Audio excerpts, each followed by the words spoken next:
everybody. Happy National Coming Out Day, International Coming Out Day. I thought I would make a video about today. I apologize about the quality of the video. I am sick, as I always am, but I have never formally come out, and I thought I'd share a little bit about my story so that you guys could, if anything, glean something from it. We live in an era now where people have a lot of very unique options and expressions and ways that they can define themselves, their sexuality, the way they identify themselves and how they feel. And when I was discovering who I was as a person, I didn't have as many, at least in my head, in the culture in the Midwest where I grew up, I didn't necessarily have that in my brain to properly, realize who I was. And so for those primitive years where I was discovering my body, I was going through those changes, the birds and the bees and all that fun stuff, I discovered something about myself that made me very different from my classmates, and that was that I, when asked at school if I had a crush on, like, what guy do you have a crush on? Who do you think is the cutest? And I knew that I couldn't say I had a crush on a girl, because I did.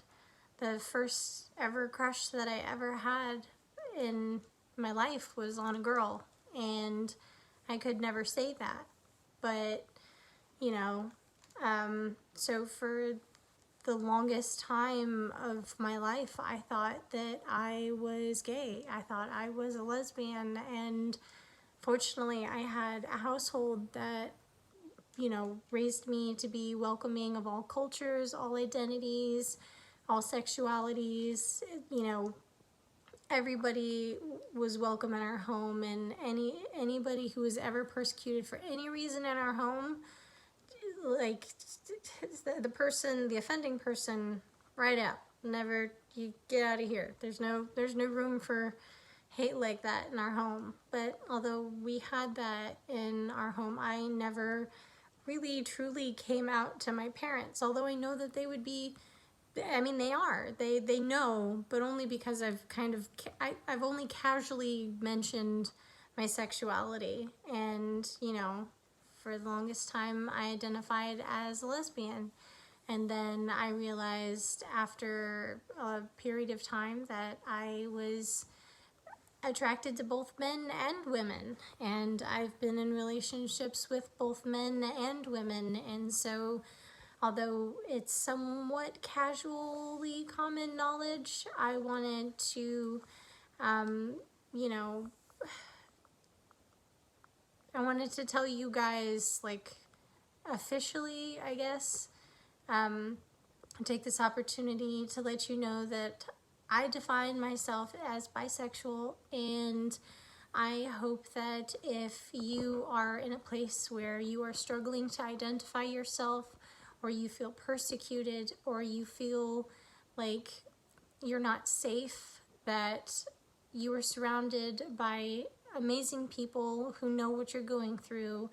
And today is about recognizing that. It's about recognizing the power of community and the support that you have for people who are in very similar situations to you. So to those of you who use today to come out to your family, to come out to your friends, to come out to the internet, like, you are my hero. You are an angel. You are powerful. You are strong. You are loved. You are wonderful. And I'm really happy to share a world where people can express themselves like this. And my heart goes out to those who struggle with those who don't accept them and aren't as fortunate as some others. But I accept you, and there's a whole lot of people out there who accept you, and I wish you nothing but love, and I hope that nothing but happiness comes your way, and good luck, and I love you. Okay, love you, bye. I'm gonna go back to being sick now. Love you, bye.